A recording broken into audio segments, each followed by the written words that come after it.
Ahojte, dnešné video bude o tom, prečo používať striekané dvierka. Chceli by sme vám predstaviť nášho dlhoročného zákazníka, pána Bednára z firmy Kuchyňa Bednár.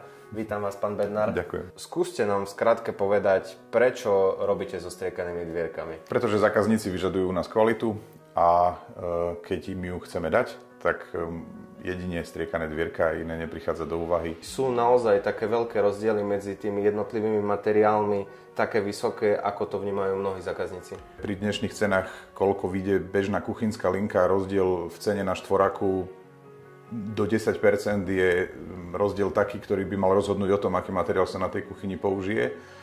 A keďže nás asi berú za odborníkov, že rozumieme tomu, čo im ponúkame, tak nech ani o inom ako striekaných dvierkach neuvažujú, ale kvalita je výrazne rozdielna medzi striekanými a inými dvierkami. Takže keďže u nás zákazníci požadujú, aby sme im dodali veci, ktoré sú kvalitné, či už čo sa to týka kovaní alebo dvierok, tak nie je o čom. Prečo robíte práve striekané dvierka od nás? Prečo ich kupujete od Areda? Skúste nám skrátke povedať, prečo nerobíte s niekým iným. Začal som s vami spolupracovať úplne od začiatku.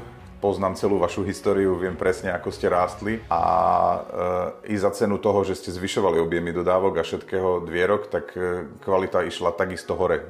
Neostalo to, že čím viac dodávam, tým horšie dodávam, len preto, že už nestíham. A zároveň servis, keď niečo potrebujem opraviť, keď niečo potrebujem vymeniť alebo urobiť niečo atypické, tak zatiaľ som nemal problém, že by sa to nedalo. Pán Bednár, chcel by som sa vám poďakovať za dlhoročnú spoluprácu a dúfam, že bude pokračovať aj ďalej, aj vaše objemy objednávok a že sa bude dariť vám stále viac a viac. Ďakujem veľmi pekne. Ďakujeme.